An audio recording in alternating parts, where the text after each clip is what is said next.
Merci, Monsieur le Président. La semaine dernière, on apprenait que le gouvernement libéral coupait dans les fonds de recherche liés au secteur de la forêt. La contribution de nombreux chercheurs victimes du manque de vision des libéraux est mise en péril. La recherche scientifique assure l'avenir du secteur forestier, et ce, par l'innovation des pratiques et la mise en valeur de nos ressources forestières, et permet de protéger un des plus grands patrimoines des Québécois, c'est-à-dire le patrimoine forestier. Cette semaine, ce sont 15 emplois au bureau du forestier en chef qui seraient supprimés, dont plusieurs dans le comté du premier ministre à Roberval. Ce qui menace la capacité d'établir la possibilité forestière, donc d'assurer une prévisibilité essentielle pour l'industrie.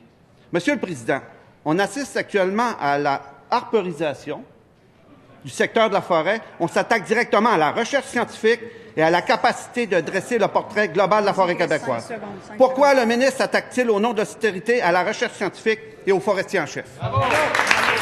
Monsieur le ministre des Forêts. Notre collègue d'en face parle d'austérité. Je pensais qu'elle allait parler quand même des 450 millions annoncés pour l'ensemble des entreprises du Québec et des travailleurs du Québec pour les 2 prochaines années. Une première au Québec, Monsieur le Président.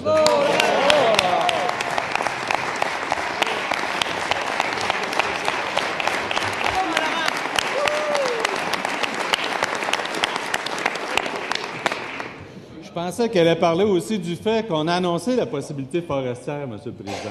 Ça prend 4 ans à le calculer, puis ça prend 5 ans après ça le vivre.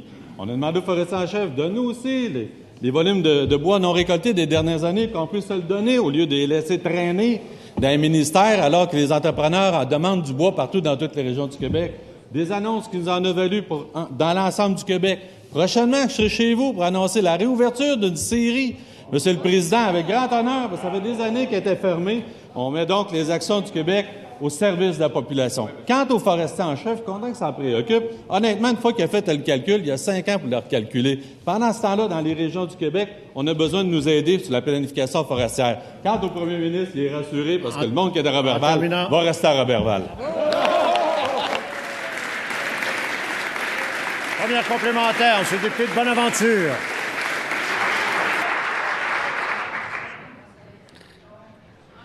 Monsieur le Président, est-ce que le ministre comprend que la science, la connaissance, la recherche scientifique permettent d'améliorer la performance économique du secteur de la forêt?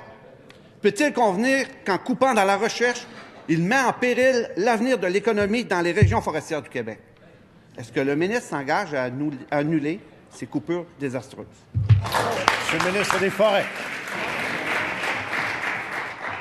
Le ministère de la Faune, Forêt et Parcs a 150 chercheurs environ dans le complexe scientifique à Québec. On va donc aussi recadrer la recherche pour chercher ce qu'on veut trouver. Deuxièmement, pour l'ensemble de l'industrie. Deuxièmement, filament cellulosique à Kroger. Ça permet donc, avec la fibre de bois, d'aller chercher des marchés et de donner de la valeur ajoutée à nos produits. Nanocellulose cristalline du côté de Domtar, c'est un projet libéral. Du côté de Cascade, à Cabano, prochainement, on va inaugurer donc l'hémicellulose, une avancée mondiale. Nanocellulose, filament cellulosique, c'est avec la science PFP Innovation. On a fait notre lit avec l'innovation. On va continuer dans ce sens-là.